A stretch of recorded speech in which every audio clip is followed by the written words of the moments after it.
নাসিরউদ্দিন পাটোয়ারির আসনের ব্যাপার আপনারা সবাই জানেন, এটা আমাকে বড় করে আর বলতে হবে না।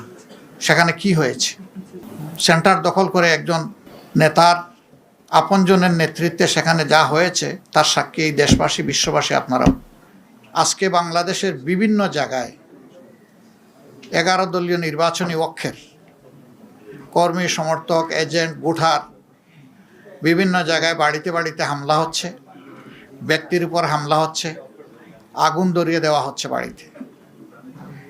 এটা তো ফেসিবাদী তৎপরতা, যে ফেসিবাদের ধ্বংসস্তূপের উপর জাতির জন্য খুবই দুর্ভাগ্যজনক, এবং এর সম্পূর্ণ দায় তাদেরকে নিতে হবে যারা এই ধরনের অপকর্মে লিপ্ত হবেন।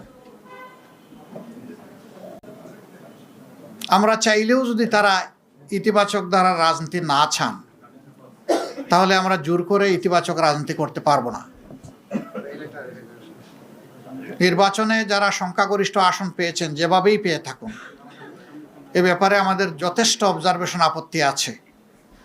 দায় মূলত তাদেরকেই নিতে হবে। দেশে শান্তি শৃঙ্খলা রক্ষা করা হবে যদি তারা সরকার গঠন করেন, এটা তাদের দায়িত্ব। কিন্তু এখন এইগুলা কিসের আলামত? এখন এইগুলা বন্ধ করতে হবে। এখনো যদি বন্ধ করা না হয়, আমরা বাধ্য হব যে কোনো সিদ্ধান্ত নিতে। এবং আমরা নিরীহ দেশবাসী যারা ভালোবেসে একটা পরিবর্তনের পক্ষে গণভোটে হা বলেছেন এবং আমাদেরকে ভোট দিয়েছেন, সহযোগিতা সমর্থন করেছেন, আমরা তাদেরকে বলতে চাই, আপনারা যেমন আমাদের সাথে ছিলেন, আগেও আমরা আপনাদের সাথে ছিলাম, আজকে থেকে আরো শক্তভাবে আমরা আপনাদের সাথে থাকব ইনশাআল্লাহ।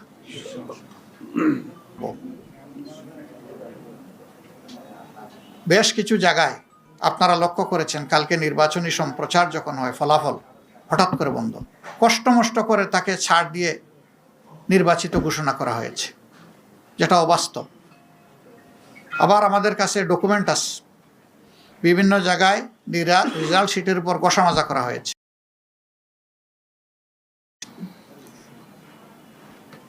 কিছু কিছু আসনে দ্বৈত নীতি অবলম্বন করা হয়েছে। নাসিরউদ্দিন পাটোয়ারির আসনের ব্যাপার আপনারা সবাই জানেন, এটা আমাকে বড় করে আর বলতে হবে না। সেখানে কি হয়েছে,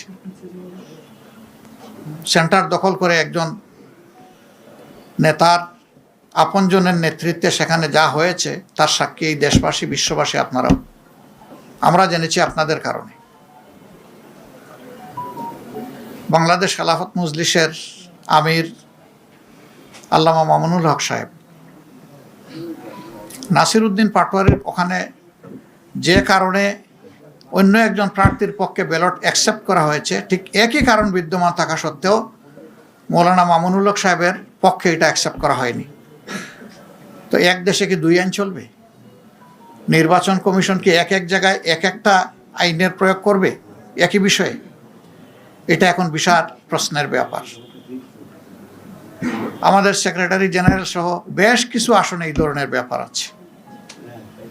স্ব আসনে যাদের উপরে এই অন্যায় আচরণ করা হয়েছে, যাদের অধিকার জোর করে কেড়ে নেওয়া হয়েছে, আমাদের সিদ্ধান্ত তারা প্রতিকার চাইবেন। সুনির্দিষ্ট সময়ের ভিতরে যদি আমরা প্রতিকার পাই তাহলে এক কথা, কিন্তু যদি না পাই তাহলে এখানেও আমরা বাধ্য হব আমাদের পথ ধরতে। আমরা আশা করব নির্বাচন কমিশন শুভবুদ্ধির উদয় হবে এবং তারা ন্যায় ইনসাফ করবেন। না করলে দায় তাদেরকে নিতে হবে।